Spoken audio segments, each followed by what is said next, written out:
Hi, and welcome to the Poultry Nerds podcast.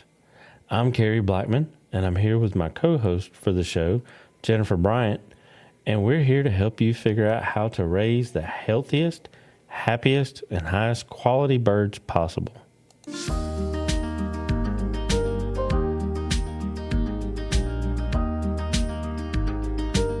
Carey, winter's coming, even though it says it's 4 degrees here today.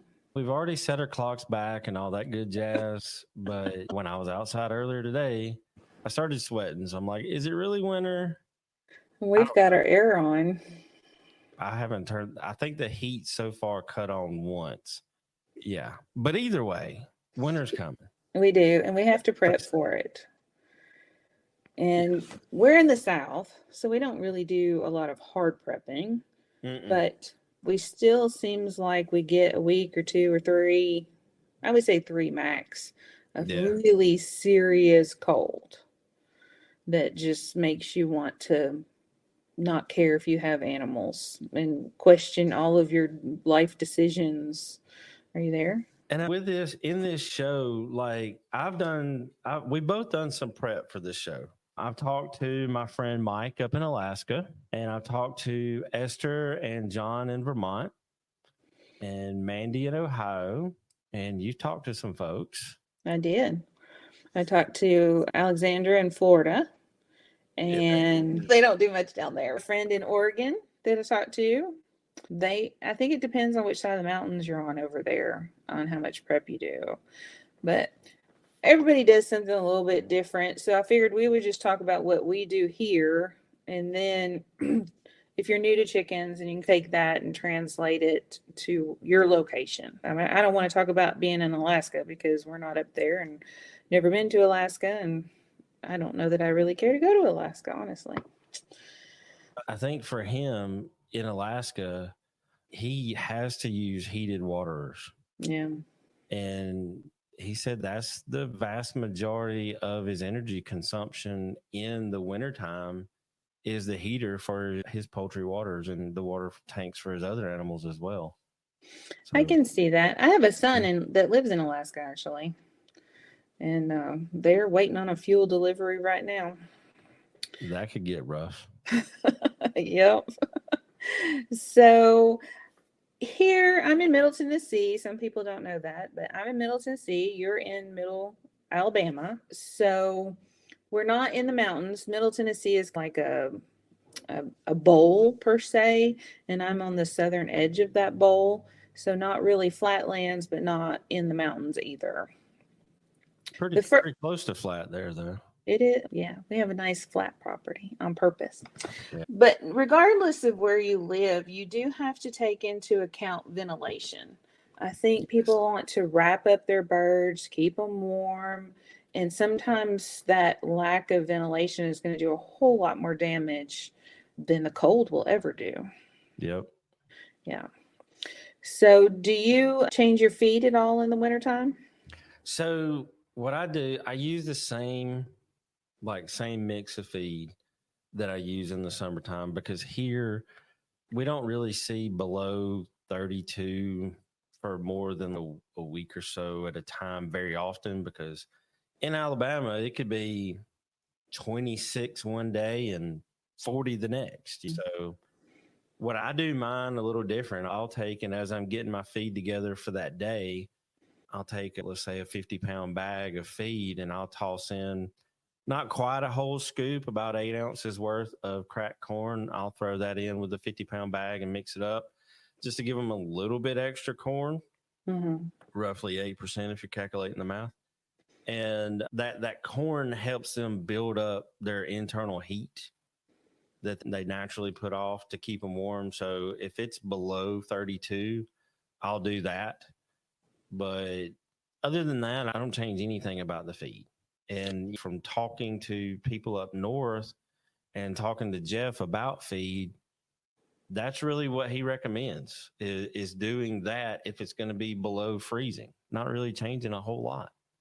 Is the corn and the heat, is that just like us and comfort food and bread and soups and creams and stuff? Same concept, the carbs? That is exactly why A lot of times people like chili. People think, oh, you only eat chili in the wintertime. No, I can eat it in the summertime too. Mm-hmm. But soups are typically a winter food, and it's the same. It's the same thing. The carbs inside their body do a carb load, and it makes it warmer. So What's their body temperature? It's a quiz. I want to say 104, 105. It's a I think little it's warmer. 108. I know it's at least 4 degrees warmer than ours. Yeah. But their internal body temp period is hotter.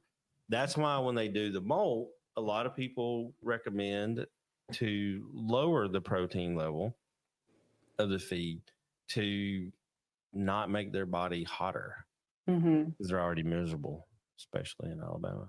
Yeah, they're like having hot flashes during the molt and stripping all their clothes off because they can't get cool enough. Yeah. And in the wintertime, they're putting them all back on and eating the carbs, trying to load it up like a bear fixing to hibernate, right? Yep, that's it. Yeah, so I add cracked corn too. So I feed in the mornings, and if it's going to be super duper cold, I'll go out about an hour before dark and I'll just give them, I don't measure food like you do, but I'll give them something to graze on for a little bit and get some corn in their system.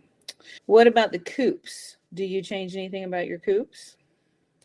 Depending. Some of my pens that I have metal around the bottom, like a solid sheet of metal, and those I don't, because if it's really cold and really windy, they'll get down lower and block the wind.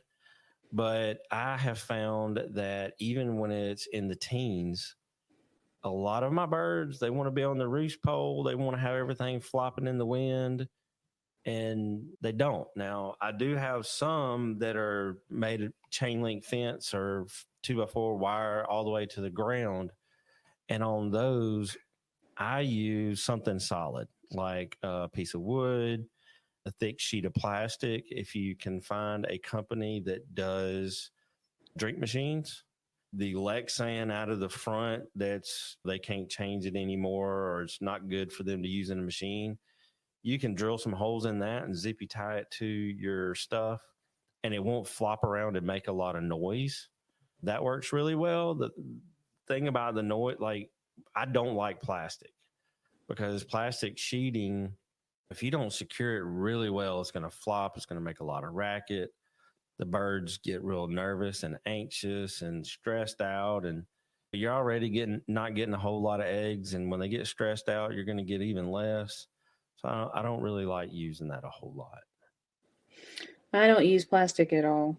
So my breeder coops, they have metal around them also, and the roosts are lower than the top edge of the metal, except for the turkeys can look out if they want to.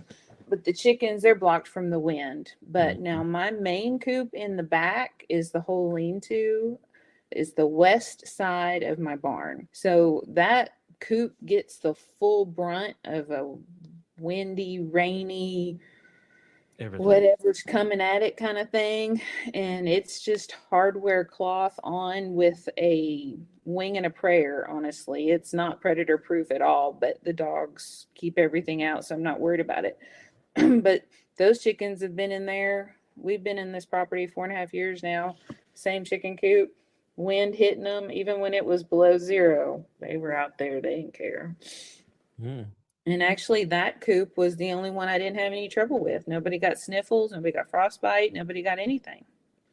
I used to think that freaking you had to keep them warm. They're like pets and this, that, and the other. And then a year ago, maybe, I saw a picture of Bree's quail, her outdoor quail hutch. Like, the snow was almost as big as it was. It's like she moved the snow out so she could feed them. Yep, I saw that. No heat, no nothing in there. And I'm like, if quail are cool at -40 and they're good, they just need to be out of the wind at -40, I'm overly confident that a chicken will be perfectly fine in Alabama. Yeah. Even to 0. I don't know that my coop would be sufficient much further north from here. I think if we lived any further north, I would probably put some windbreak up. The first year we were here, I tried tarps. They just flap and flop and get tore up, and it doesn't matter. I do have sunshades in there for the summertime, though, to cool that down because they get the sunset and that just heats up. Yep. So I put sunshades up. The heat bothers them more than the cold. So I don't use, I'm looking at our outline, and I don't use tarps either. I don't put them anywhere. I don't put it over. If you're new to chickens, one of the most common pictures we're going to see here soon will be somebody throwing a tarp over a makeshift coop, and then the weight of the snow or the rain will collapse it and squish their chickens. I would highly suggest you not to put tarps up in any fashion that they can collapse down. Yeah, need to have a good frame up underneath it. Yeah, I almost don't think you should put tarps up as a roof, but everybody has to learn. I did when I first got turkeys. My friend brought me a handful of turkeys that were probably 3 or 4 months old, and we put up Hippieville out in the woods, and we put pallets around trees just while we could put the chain link fence together to keep them in. And I threw a tarp up over the top of it and went out the next morning after the rain, and they had a swimming pool down in the middle, and their faces were squished up against the pallets. Like, now what? What do we do now? Yeah. So I'm against tarps as roofs. All right. What about light? What do you do in the wintertime different? So I start a lighting program late August, early September. I have come on about really right after the molt, because I let them go through that process. And then I like to do 3:30 in the morning, 3:30 in the morning to 5 o'clock in the afternoon, because I want to get 16 hours worth of sunlight or some type of light, because that helps with the reproductive. That makes the rooster more apt to do his job.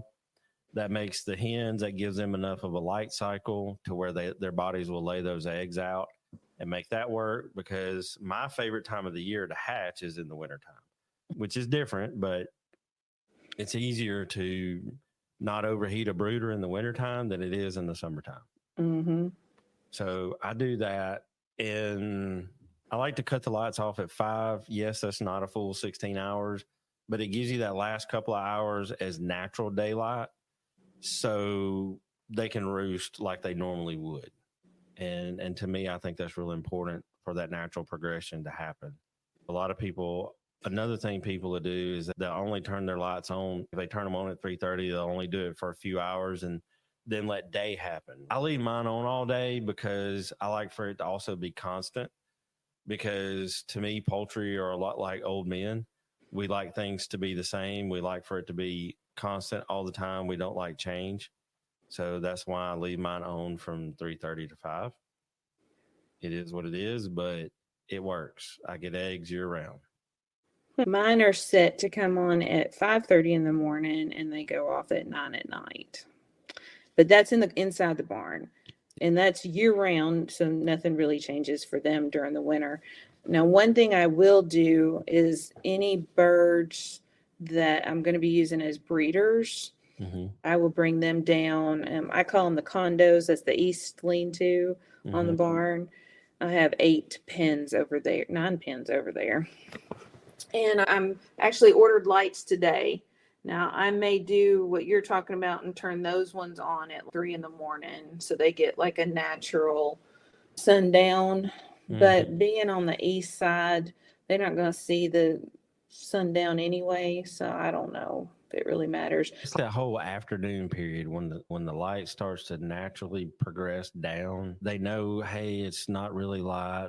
I need to find my roost spot for the night, get there, and do their thing. The ones that you have in the barn, they're used to it. Right. That's their cycle every day. I just do that because Jeff said it was less stressful on the birds, and that's how I set it up, and it works. Yeah, I can see that because I have heard them where they, you turn the lights off and then all of a sudden they're trying to find the roost and they can't find it because they can't see at night. So it makes sense what you're talking about. Now, one other note I'd like to bring up here is a lot of people try to save electricity and just turn it on for the 4 or 5 hours.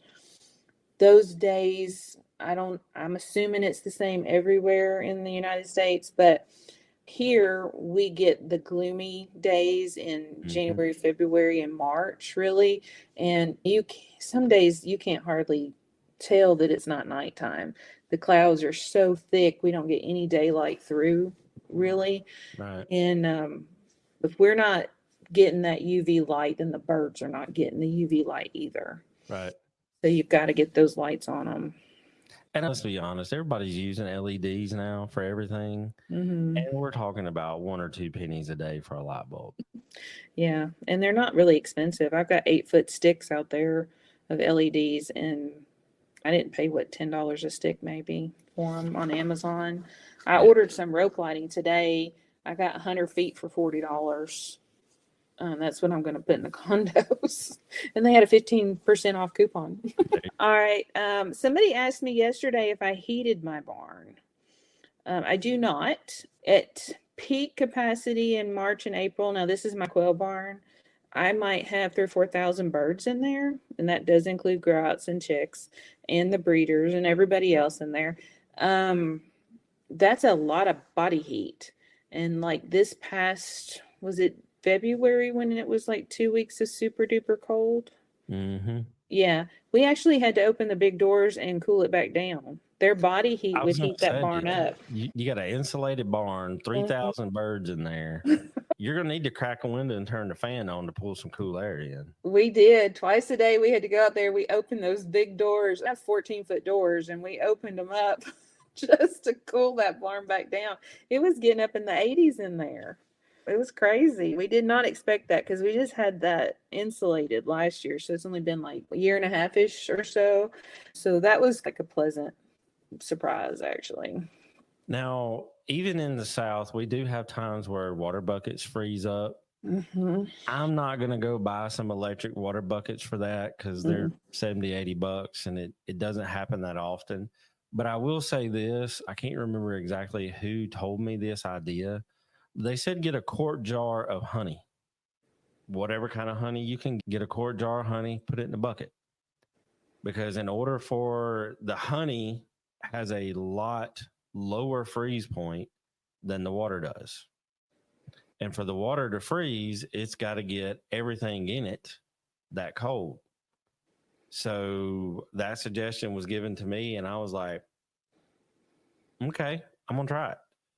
Plus, I also use black buckets. 2 reasons. One, in the summertime, it's not letting any sunlight in there, so I'm not going to have any algae growth. And 2, when the sun peeps up in the wintertime, they heat up. And it's a lot easier to put in a frozen water bottle in the summertime when it's going to be really hot than it is to thaw out a solid bucket of ice. So I use black buckets too, and in the summertime I move them in the shade, and in the wintertime I move them to the sun. And I had never heard the honey thing. That's new to me. I have heard that you can take an old soda bottle or something and fill it with salt water, and it will do the same thing. I heard that too. Yeah. In my particular case, I just pull all their water. I just dump the buckets upside down at night because they're not drinking when it's dark anyway. Go to bed. Yeah, and you don't want them. So down south we get big combs, big wattles because they got to cool themselves down in the summertime. And we have a problem with them getting frostbite on their wattles, where they drink out of the bucket, their wattles get wet, then they freeze. And I actually had not in 2024, but back in early 2023, I actually had 2 that just about completely lost their wattles. One of them was a cochin, and he had still no name at the time, and he looked stupid because his comb froze off, and he looked like he had a mohawk with no points, and his wattles froze off. And so we called him Frosty. Frosty is still alive. He throws wonderful babies. A guy named Mike bought him, and he loves him. Well, there we go. So I would pull water buckets at night if it's going to be super duper cold. What you don't want to do, I do see a lot of people buy old crock pots and keep them on low. All that's doing is steaming, and then you're right back to that ventilation problem. I was going to say, unless you have an open coop and you're doing that, if you put water inside at night, like in a coop or something like that, it's going to put out a lot of humidity. Mm-hmm. And that is probably more dangerous to your birds than Not having them any water. Without water. Because look, I'm going to tell you this.